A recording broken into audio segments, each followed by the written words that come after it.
What is the capital of Saudi Arabia? Saudi Arabia का capital शहर कौन सा है? वो है Riyadh. Which part of the plant grow underground? Plant का वो कौन सा हिस्सा है जो कि ज़मीन के अंदर यानी कि पैदा होता है? तो वो उसकी शाखें होती है रूट जो कि ज़मीन के अंदर जाती हैं। What is the official poverty line for Pakistan as per 2024 data? 2024 के डाटा के मुताबिक जो पॉवर्टी लाइन है यानी कि वो लोग जो गरीबी की सतह से नीचे हैं वो क्या चीज़ है? तो वो है 6,000 पर मंथ, यानी कि जो अफराद 6,000 से कम महीना कमा रहे हैं वो गरीब की सतह से नीचे हैं। Who won the PSL 9 final इन 2024? 2024 का PSL फाइनल किसने जीता? इस्लामाबाद यूनाइटेड ने। What initiative did Pakistan launch to reduce food waste in 2024? खाने को बचाने के लिए 2024 में पाकिस्तान ने कौन सा कदम जो है वो उठाया? तो ज़ीरो वेस्ट प्रोग्राम जो है वो शुरू किया ताकि खाने को बचाया जा सके ज़ाया होने से।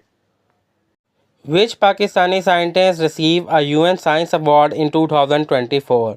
2024 में किस पाकिस्तानी साइंसदान ने यूएन की जानिब से साइंस अवार्ड जीता? तो वो थे doctor Usma Shah. Pakistan conduct its first drone agricultural spray in? Pakistan ने अपना पहला ड्रोन के ज़रिए फसलों को स्प्रे देने का काम जो है कहाँ पे शुरू किया? तो पंजाब से शुरू किया। In 2024 Pakistan sign a free trade agreement with? Pakistan ने फ्री ट्रेड एग्रीमेंट यानी कि जिसके ऊपर टैक्स वगैरह नहीं लगता तो वो किस मुल्क के साथ शुरू किया है? तो वो अज़रबैजान के साथ शुरू किया है। Pakistan launch the e Tijarat portal for? Pakistan ने ई तजारत पोर्टल किसके लिए लॉन्च किया है? ई कामर्स के लिए। जो लोग ई कामर्स के ज़रिए पैसा कमा रहे हैं उनके लिए ई तजारत पोर्टल जो है वो लॉन्च किया है। इन 2024 who was ambassador of USA from Pakistan? 2024 में यूएसए में पाकिस्तान की जानिब से कौन एम्बेसडर है? तो वो है Masood Khan. Which Pakistani city launch the first electric bus service? किस पाकिस्तानी शहर में सबसे पहले इलेक्ट्रिक बस सर्विस शुरू हुई? तो वो कराची से शुरू हुई। The total number of language spoken in Pakistan is?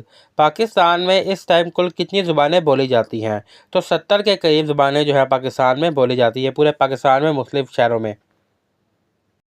Which province of Pakistan has the longest coastline? Coastline कहते हैं सहरा को, खुले इलाके को। तो किस सूबे में जो है सबसे ज़्यादा खुले इलाके मौजूद हैं? तो वो बलूचिस्तान में है। The largest canal system in Pakistan is? Pakistan में सबसे बड़ा कैनाल का सिस्टम कहाँ पर है? पंजाब में।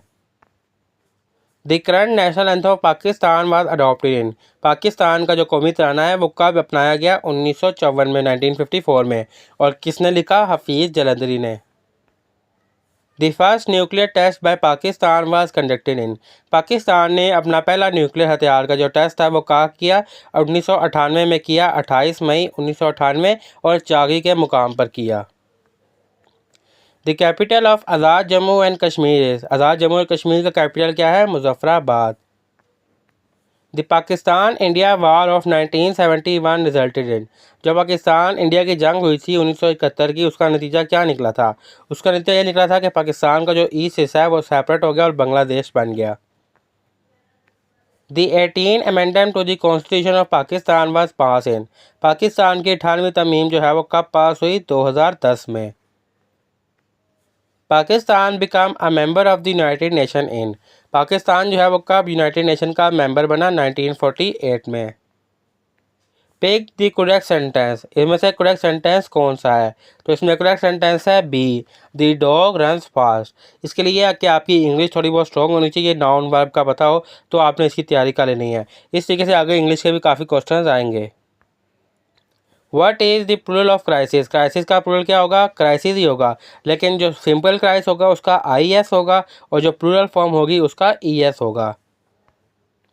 Choose the correct article? इसमें हमने करेक्ट आर्टिकल लगाना है। He bought black umbrella? Umbrella जो है वो एक चीज़ है, कोई थिंग है, तो थिंग के साथ एन लगता है। He bought an umbrella. What is the opposite of present? Present मौजूद है, इसका ऑपोजिट क्या होगा? मतलब एक शख्स मौजूद है तो मतलब ऑपोजिट होगा कि वो मौजूद नहीं है, तो मौजूद नहीं होने को कहते हैं absent. Choose the correct sentence? इसमें करेक्ट सेंटेंस चूज़ करना है, तो करेक्ट हमारे पास C, it is raining now, क्योंकि अभी बारिश हो रही है, मतलब it is raining now. Pick the correct pronoun? Pronoun हमने पिक करना है। Blank of the book is your? तो ब्लैक में क्या आएगा, हुज ऑफ द बुक। क्या वो पूछ रहा है कि इनमें से कौन सी किताबें तुम्हारी हैं। Whose of the books is your, इसमें से कौन सी किताबें तुम्हारी हैं। Filling the blanks, he congratulated me blank my success, उसने मुझे मुबारकबाद दी मेरी कामयाबी पर। तो ऑन माई सक्सेस, मेरी कामयाबी पर, on my success. Choose the correct spelling, इनमें से हमने करेक्ट स्पेलिंग को फाइंड करना है। अब देखिए स्पेलिंग सारे सही लग रहे हैं, अकोमोडेशन, लेकिन अगर आपने प्रैक्टिस की होगी तो आपको पता होगा कि इसमें से कौन सा है। तो अकोमोडेशन के जो सही है वो सी वाले हैं, डबल सी आता है और डबल एम आता है, बाकी सब कुछ ठीक है, ये आपने याद रखना है। इस तरह डिफिकल्ट सेंटेंस है, कंप्लीट वीडियो मेरे चैनल पर मौजूद है जिसमें मुख्तलिफ 50 लफ्ज़ दिए गए हैं जिनकी आप तैयारी कर सकते हैं, जो अक्सर जो है करेक्ट स्पेलिंग में आ जाते हैं। Cube has how many faces, एक क्यूब की जो है वो कितनी फेसेस होती है। एक क्यूब अगर आपने खेला हो, मुख्तलिफ कलर्स उसमें होते हैं, आपने हर साइड उसको सेम कलर का करना होता है, तो वो क्यूब की जो है वो 6 साइड्स होती हैं। Which number come next in the pattern, एक पैटर्न आपको दिया जाएगा, उसमें आपने नेक्स्ट नंबर फाइंड करना होगा। तो नेक्स्ट नंबर कैसे फाइंड करना है, अब जैसे ये पैटर्न दिया गया, इसमें क्या क्या चीज़ें हैं, 100, 90, 80, 70, मतलब हर नंबर नेक्स्ट नंबर से जो है वो 10 नंबर कम आ रहा है। तो 70 में से 10 कम करें तो हमारे पास आ जाएगा 60। If lemon is coded as NGOQB, what is apple coded as, अगर हम लेमन को कोड करके लिखे तो हमारे पास आता है NGOQP। तो एप्पल को कोड करके क्या आएगा, सिंपली हमने एप्पल को फाइंड करने के लिए लेमन और NGQ को आपस में डिफरेंस देखना है। अब फर्स्ट लेटर है लेमन का L के बाद क्या आता है हमारे पास M, फिर आता है N, तो मतलब एक अल्फ़ाबेट छोड़ के नेक्स्ट अल्फ़ाबेट उन्होंने दिया हुआ है। E के बाद आता है F के बाद आता है G, इसी तरह M के बाद आता है N के बाद आता है O, same as it is, O के बाद पी, फिर क्यू, एन के बाद आता है ओ, फिर पी, मतलब एक अल्फ़ाबेट छोड़ के हमने उसे अगले वाला अल्फ़ाबेट लिखना है।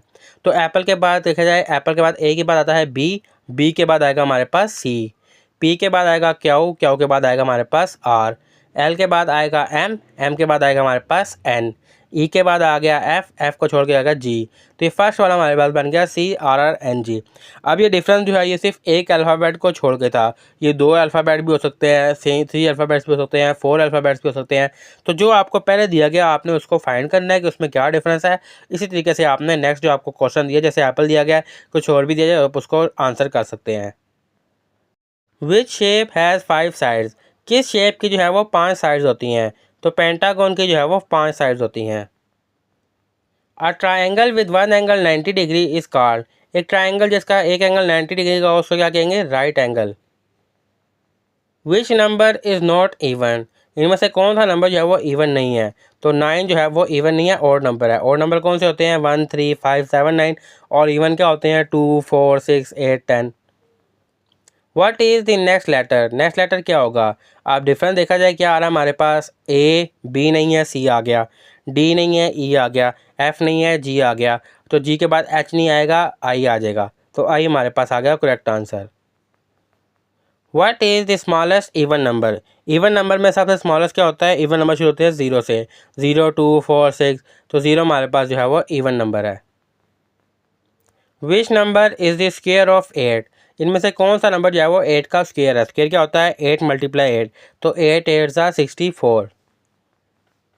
व्हाट इज़ 1/3 ऑफ 90, 1/3 90 का क्या होगा, सिंपली 90 को 3 पे डिवाइड करें तो हमारे पास आ जाएगा 30। 6 इज़ अ फैक्टर ऑफ, 6 इनमें से किसका यानी कि फैक्टर है, 6 किस पे डिवाइड हो सकता है। तो 18 6 पे डिवाइड हो सकता है, 19 नहीं हो सकता, 20 नहीं हो सकता, 21 भी नहीं हो सकता, तो 18 जो है वो फैक्टर है 6 का। What is the least common multiply of 4 and 6, इनमें से कौन सा नंबर है जिन पे यानी कि 4 और 6 दोनों मल्टीप्लाई हो सकते हैं, डिवाइड होकर यानी कि आ सकते हैं। तो एलसीएम कहते हैं लोवेस्ट कॉमन मल्टीप्लाई, जैसे 8 है वो 4 पे तो डिवाइड हो सकता है, 6 पे नहीं हो सकता। 10 है वो 4 पे 6 पे दोनों पे नहीं हो सकता। 12 है, 12 4 और 6 दोनों पे हो सकता है, 4 3 है 12 और 6 2 जा। इस तरह 14 जो है वो भी नहीं हो सकता।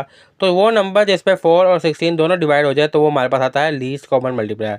ये मुख्तलिफ नंबर आपको दिए होंगे, आपने बस ये याद रखना है कि जो डिजिट्स आपको दिए गए उनमें से दोनों अल्फ़ाबेट्स पे कौन सा यानी कि डिवाइड हो जाए।